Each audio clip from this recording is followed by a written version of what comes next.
Good day, everyone. I am Haley Ronquillo, your instructor of Group 4 for today. Today, we are discussing about the front office operations, food and beverage operations, the different dining locations, housekeeping operations and its procedures, sales and marketing strategies, and the entertainment department of the Resorts World Hotel. What is Resorts World Hotel and its amenities for the tourists? Resorts World Manila is the Philippines' first integrated resort. It's a one-stop, never-ending recreation and leisure center with a gaming delight, world-class entertainment, one-of-a-kind events, and intriguing lifestyle possibilities.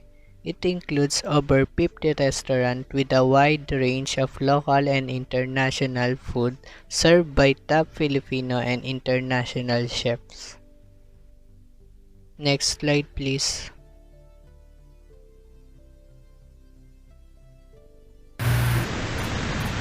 So how this hotel function?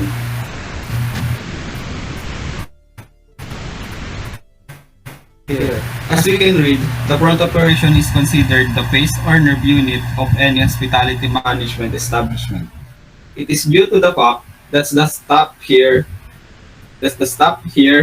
wants to greet, accommodate, and serve all guests as well as the last one to say be goodbyes and sometimes ask for a review of their service along with saying that they should come back.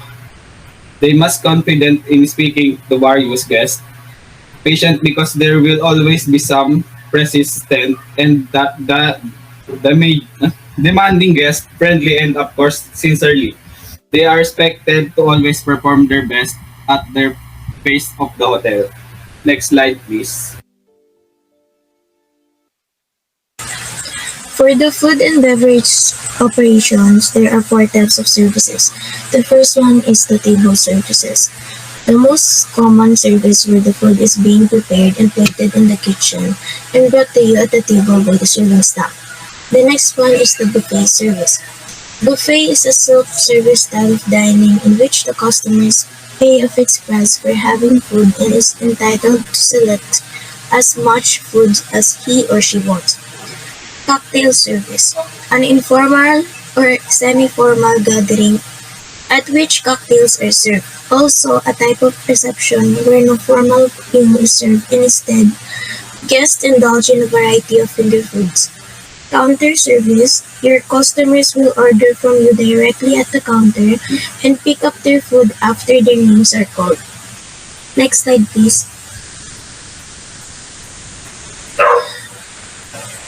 And these are the different signature dining locations inside the Resorts World Hotel. The first one is the Casa Buenas. It is an example of table service. Frank, this is an example of counter service. Marriott Cafe is an example of buffet service. The Grand Bar and Lounge is an example of cocktail service. Silog is an example of a la carte and buffet service. Next slide, please.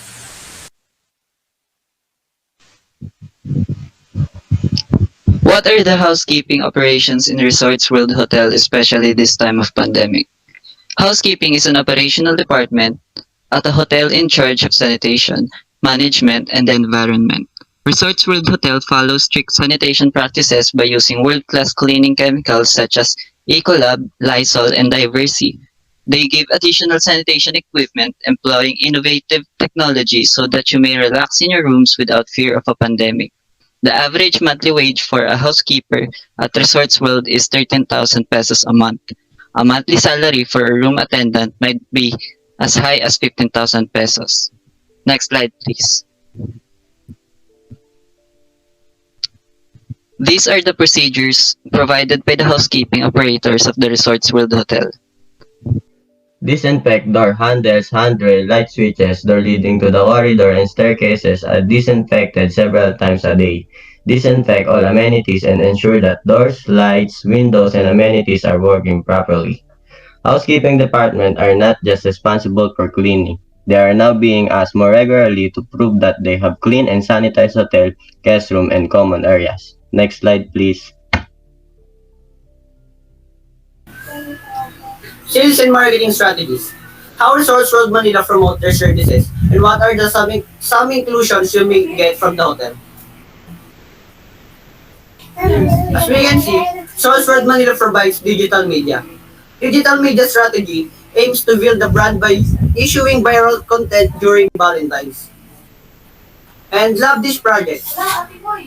Love This Project promotes and increase the demand of the Resorts World Manila signature restaurant and further promote the Resorts World Manila corporate social responsibility incentives.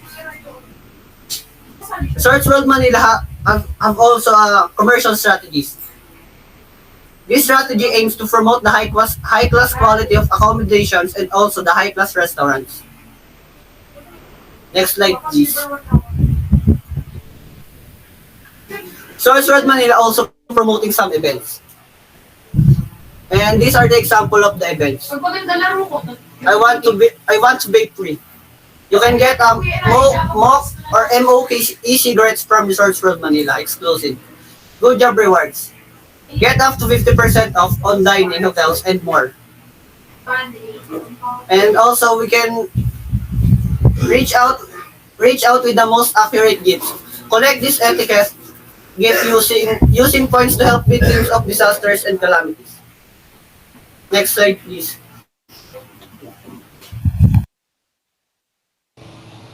For the entertainment department, there are some of the entertaining areas that were forcibly closed due to the regulations and protocols mandated by the government. During this time of the pandemic, the sales of the hotel were decreased rapidly, and this affects the entirety of the hotel. The entertainment department of the hotel were the ones that affected the most because this is where the leisure and recreation are. According to the Resorts World Hotel, the COVID-19 pandemic affects the sales of the Resorts World Manila too much. Despite Resorts World Manila's difficulty, which included closing again from late March due to another COVID-19 sweeping across Manila, Alliance Global Group recorded a net profit of 3.2 billion in the 3 months, down to 20% from the profit of 4 billion in March 2020. Next slide, please. The hotel offers loads of leisure and recreational activities for the tourists before the pandemic. But the pandemic made a huge impact on changing these aspects. According to the hotel, they still provide some entertainment activities for the tourists, and these are the El Calle Food and Music Hall that includes a acoustic chill out spot. Second is casinos, includes slot machines, table games, tournaments, and Genting Club. And the last is mall, where you can shop, bank, and use health and wellness. Next slide, please. So overall, the pandemic made a huge strike on the tourism and hospitality management. But despite this pandemic, everyone must strive harder and keep on going to make things back to normal as if nothing happens.